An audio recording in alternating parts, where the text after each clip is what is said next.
pelas emoções, pelas artes, pelo lidar com o sagrado. E nesse contexto a ciência encontra seus limites. E como é que você, nesse contexto da universidade, consegue levar a ciência e a espiritualidade, ou a medicina e a espiritualidade, Sérgio? Primeiro a gente precisa saber qual é o limite da ciência. Okay. Não é? É como, por exemplo, na música. Você pode fazer uma crítica musical de uma sinfonia. Ah, aquela sinfonia tem uma tonalidade de Si maior, Si menor, ela é no ritmo moderado ou ritmo rápido, ela veio do século XIX ou é do século XX. Você pode fazer uma crítica, sim, não é? Mas é diferente de ouvir a música e sentir a música. Não tem como você explicar. Ela atravessa a razão e toca o universo da alma, sim, não é?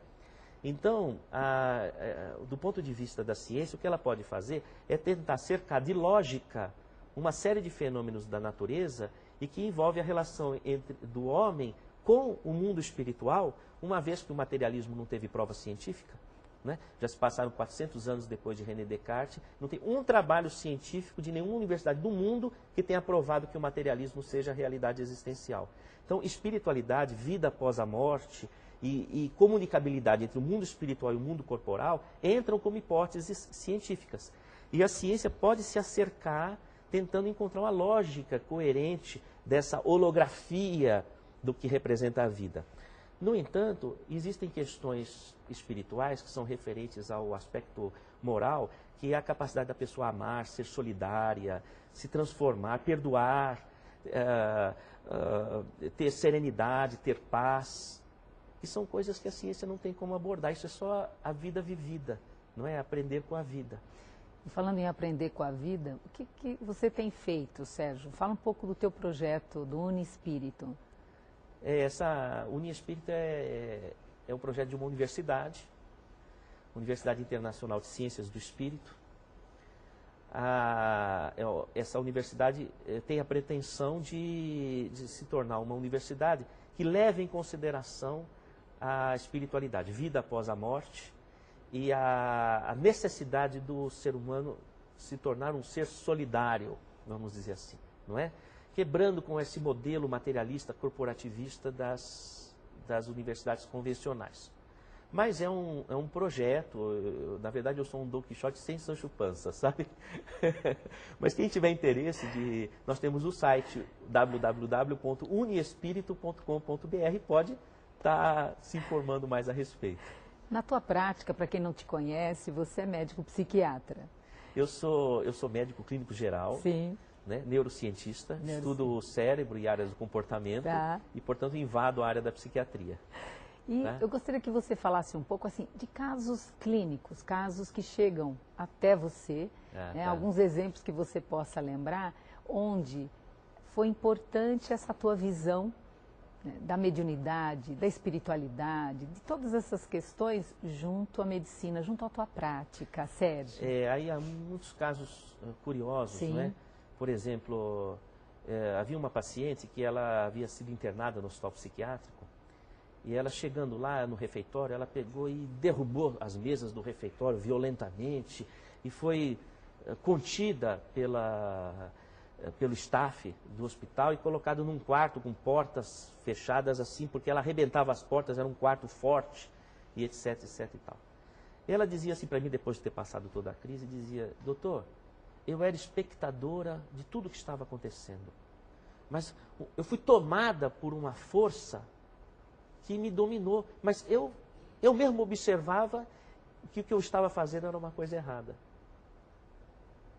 Esse caso, a questão envolvia uma possessão. E eu digo possessão baseado no Código Internacional de Doenças, sim, do CID-10, o ITF 44.3. Então, na verdade, é muito importante o médico saber discriminar onde entra o viés espiritual, mediúnico, entendeu? Num caso, porque se não for abordado esta questão fenomenológica, no caso, o médico fica restrito à medicação, sim, com resultados pobres muitas vezes. Entende?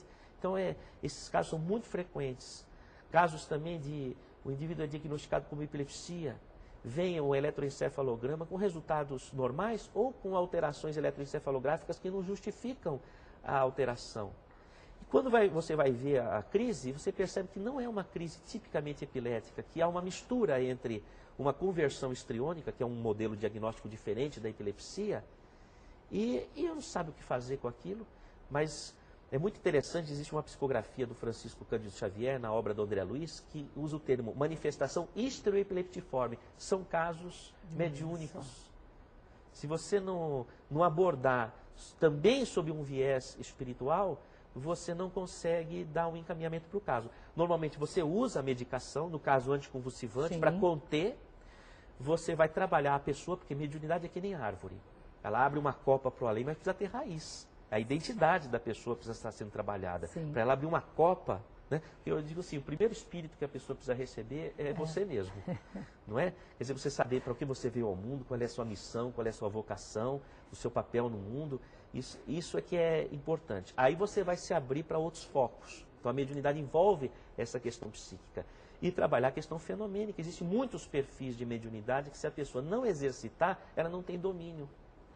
Sérgio, eu vou precisar fazer um pequeno intervalo. Nós vamos a uma breve pausa. O programa Transição volta já já com você.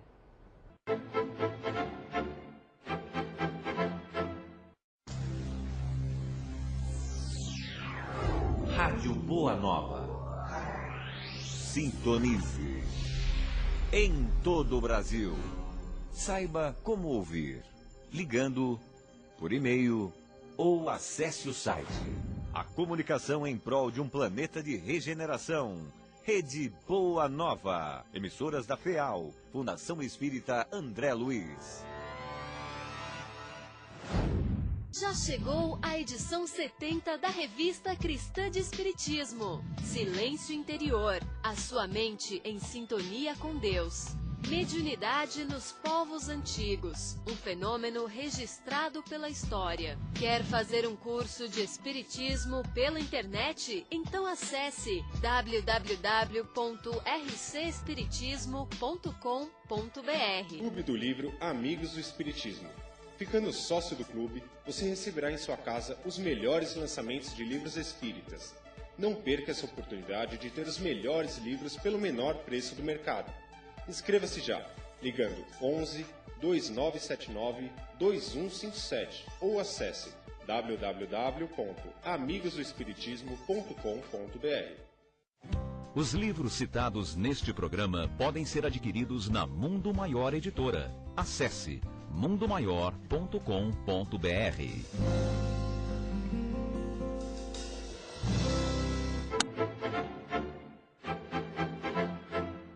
Estamos de volta com o programa Transição, a visão espírita para um novo tempo. E hoje estamos aqui com a presença do Dr. Sérgio Felipe de Oliveira.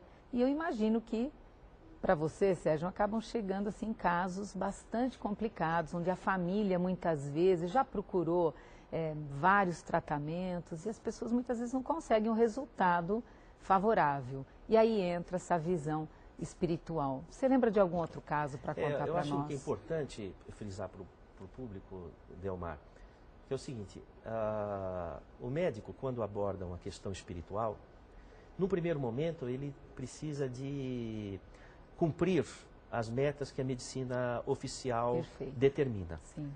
Porque se você faz o diagnóstico errado, não é? O indivíduo tem uma epilepsia, tem um transtorno bipolar, uma esquizofrenia, tem um problema pulmonar, uma doença autoimune, uma hipertensão. Tem que fazer o diagnóstico correto e introduzir a medicação correta. Isso é fundamental.